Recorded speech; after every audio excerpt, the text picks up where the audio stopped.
Diga comigo, José. Era José no Egito, porque na verdade ele foi parar lá. Vocês estão dispostos aí comigo nessa história? Jacó, que teve o seu nome mudado para Israel em dado momento da sua trajetória. Ele era alguém que amava José de uma forma diferenciada, porque José era o filho da sua velhice. Como um pai que é, ele nos ama. De todos os seus filhos, ele não faz acepção para poder salvar. Deus, ele salva o rico, o pobre, o bonito, o feio, o gordo, o magro. Ele salva sem fazer acepção de qualquer pessoa.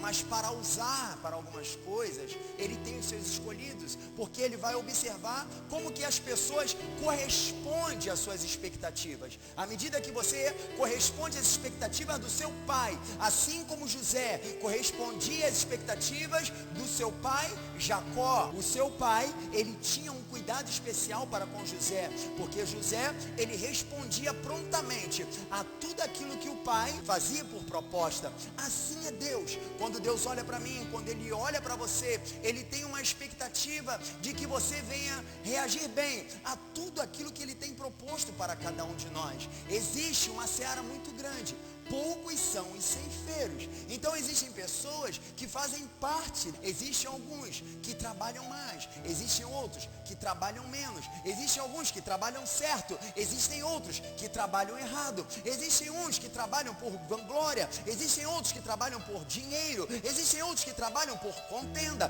existem outros que trabalham por diversos tipos de motivo. Mas a diferença para Deus não é o que você faz, mas o que move você a fazer alguma coisa. Então o que faz a diferença para Deus não é necessariamente você fazer muita coisa, porque é possível fazer muito e não fazer o que precisa ser feito. E Deus, ele tem poder para discernir todas essas coisas. Então, como ele era um menino muito bom aos vistas do seu pai, ele agora recebe um presente. Ele recebe, diz a Bíblia no capítulo de número 37, uma túnica colorida. E os mais estudiosos, eles chegam a dizer que na verdade essa túnica era uma túnica que passava-se de geração em geração. Então, em tese, é possível que Terá, o pai de Abraão, tinha passado essa túnica para Abraão, e Abraão passou essa túnica para Isaac, Isaac passou essa túnica para Jacó, e agora Jacó, ele pega essa túnica e ele entrega para José. Mas José, ele era o filho da sua velhice, ele não era o seu primogênito, ele não era o filho mais velho. E naquela época existia uma coisa que todo mundo almejava demais, chamada bênção da primogenitura. Diga comigo, bênção da primogenitura. E eles acreditavam que quem recebia aquela túnica com muitas cores, em tese, era o mais cotado, para que quando o pai estivesse prestes a morrer, ele derramasse sobre seu filho a bendita bênção da primogenitura. E os seus irmãos ficavam atribulados com essa situação.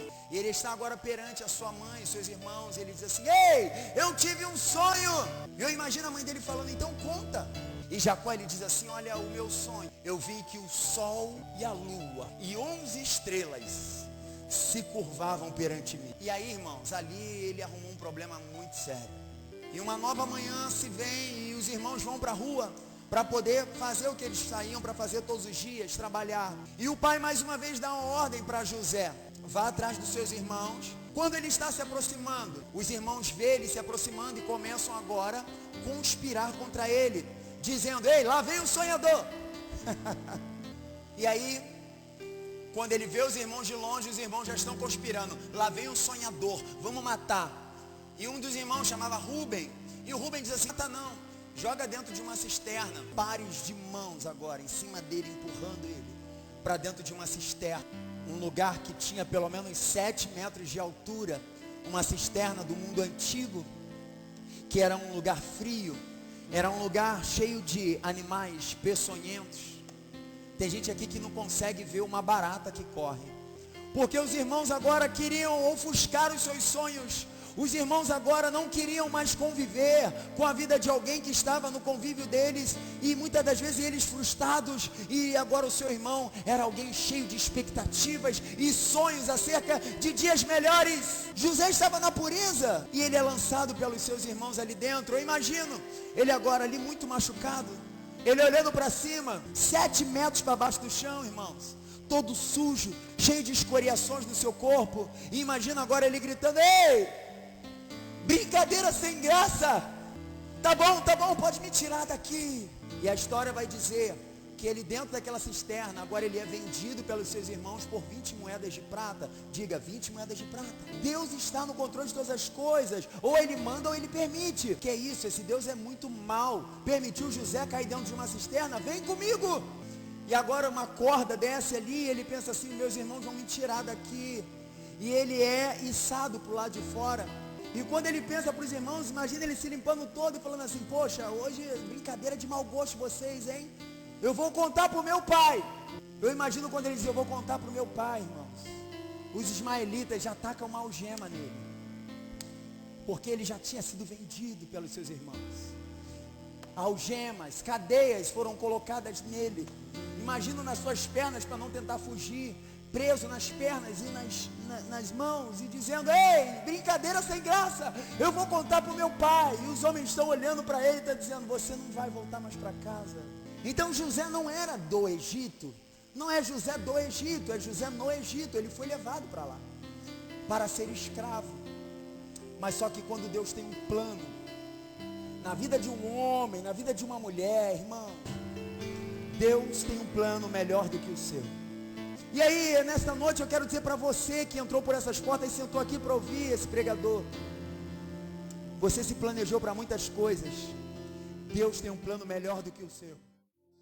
Existe um Deus que tem uma ciência tão alta, mas tão alta, que nós não podemos alcançar. Assim como tu não conhece o caminho do vento, assim como tu não sabe como se formam os ossos dentro de uma mulher grávida, assim também não sabe as obras de Deus, que faz todas as coisas. Prepare para vivenciar em 6 meses aquilo que você havia planejado para 10 anos. Rebacala blachara bandarábia. Deus, ele tem poder para mudar a expectativa. Deus tem poder para converter maldição em bênção. O homem estava preso, irmãos, e foi de lá que Deus fez com que a história da vida dele fosse mudada. Até os irmãos dele desfrutaram daquilo, porque quando ele se tornou governador de todo o Egito, a primeira coisa que ele fez: manda trazer minha família para cá.